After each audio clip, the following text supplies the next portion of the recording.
Hello, welcome back.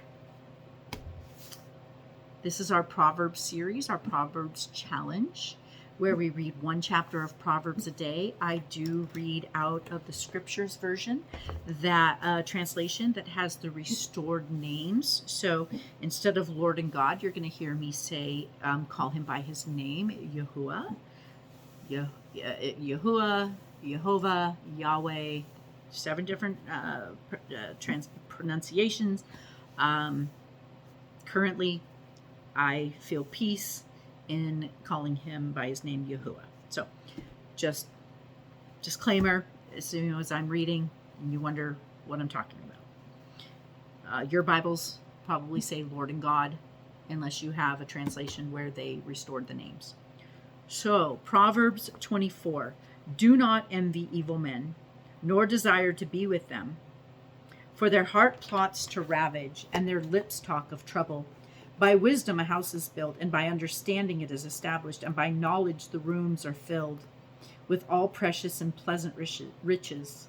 Mighty is the wise in strength, and a man of knowledge strengthens power.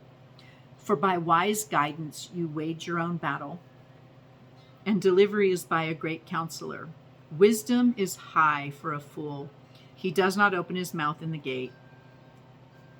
He who plots to do evil is called a master of evil plots. The purpose of folly is sin, and the scoffer is an abomination to men. If you falter in the day of distress, your strength is small. Deliver those taken to death, and hold back those stumbling to kill. If you say, "See, we did not know this," would not he who weighs the heart discern it?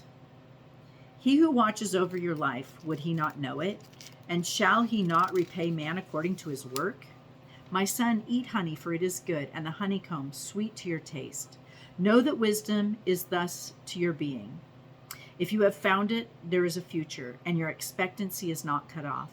Do not lie in wait, O wrong one, against the dwelling of the righteous. Do not ravage his resting place. For 7 times a righteous man falls and rises, but the wrong one stumbles into evil.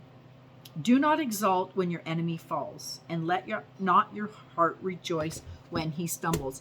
That one's a hard one, because sometimes when someone's really been rotten to you and something bad happens to them, you're like, good, you got yours. We're not supposed to have that spirit and that heart. And it takes Yahuah changing your heart to be able to not rejoice when someone stumbles and falls that's done you wrong. So it's 24:17. Do not exalt when your enemy falls, and let not your heart rejoice when he stumbles, lest Yahuah see and it be evil in his eyes, and he turn away his wrath from him. Do not fret because of evildoers, and do not envy the wrong, for there is no future for the evildoer. The lamp of the wrongdoer is put out. My son, fear Yahuah and the sovereign. Do not mingle with those who change, for their calamity arises suddenly, and who knows the ruin of both of them. There also are for the wise the 24:23. These also are for the wise. It is not good to show partiality in right ruling. He who says to the wrong, "You are righteous," peoples curse him. Nations despise him. But those who rebuke the wrong, it is pleasant, and a good blessing comes on them. He who gives a right answer kisses the lips. Prepare your outside work and make it fit for yourself in the field. Then you shall build your house. Do not witness against your neighbor without cause, and do not deceive with your lips. Do not say, "Let me do to him as he did to me. I repay each according to his work."